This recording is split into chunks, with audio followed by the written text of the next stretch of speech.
Mga kamote, nandiyan na pala kayo. Ngayon, pupunta tayo ng pag-ibig dito sa Doha. Kasi masakit yung pag-ibig ko. Kailangan ko nang dagdagan yung pag-ibig ko. Joke lang. Hindi, pupunta tayo ng pag-ibig dito sa office ng Doha. Aalamin natin kung saan yung office kasi lumipat na daw. Para din sa mga hindi nakakaalam kung saan ang office ng Doha. Halika, samahan niyo ako.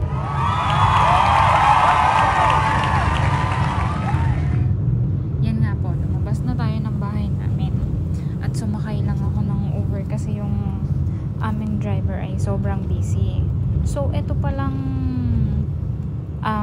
pag-ibig na may kasamang OWA na dating dun siya sa may Corniche, Doha, Qatar. Nilipat na po pala siya dito sa may Al-Sadd lang. Para po sa mga hindi nakakaalam, sa may Al-Sadd lang naman po siyang hanapin. Nilagay nyo lang po yung Polo OWA, ayan o, yung beside Family Court, Al-Waab. Pwede rin siyang Al-Sadd. Tapos lalabas na siya sa Uber, malapit lang kasi siya sa akin. Tapos nag-Uber lang ako papunta roon. Pag-ibig / OWA, dyan po nag-aayos ng mga kontrata, housing loan, at saka kung may mga katanungan kayo tungkol sa pag-ibig, gusto nyo magbayad ng housing ninyo sa Pilipinas, dyan po kayo pwede magtanong. Pero kung building na nakikita nyo dyan sa may kanan, at saka yung signal light na yan, dyan lang po yan, around lang dyan yung pag-ibig at saka OWA, sa likod ng Family Court. Ayan.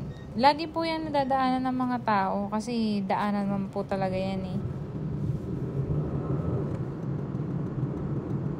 Ibig na sawi, pwede kayo dito. Hindi, joke lang po. Ito po para sa mga papeles lang po na mga mag-aayos ng pag-ibig o di kaya ng kontrata sa OWA. At ayun nga po siya, yun. Doon po yung pag-ibig na office na bago. Ito naman po, going tayo sa Philippine Embassy.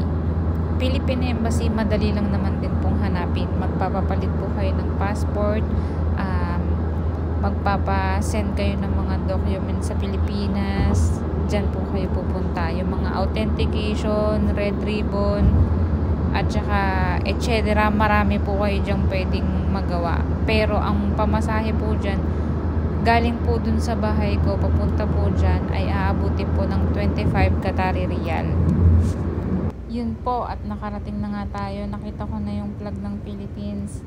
So, dyan na po yan. Meron kayong mga makikitang mga tao sa labas, mga nagtitinda or mga waiting Uber driver kuyas.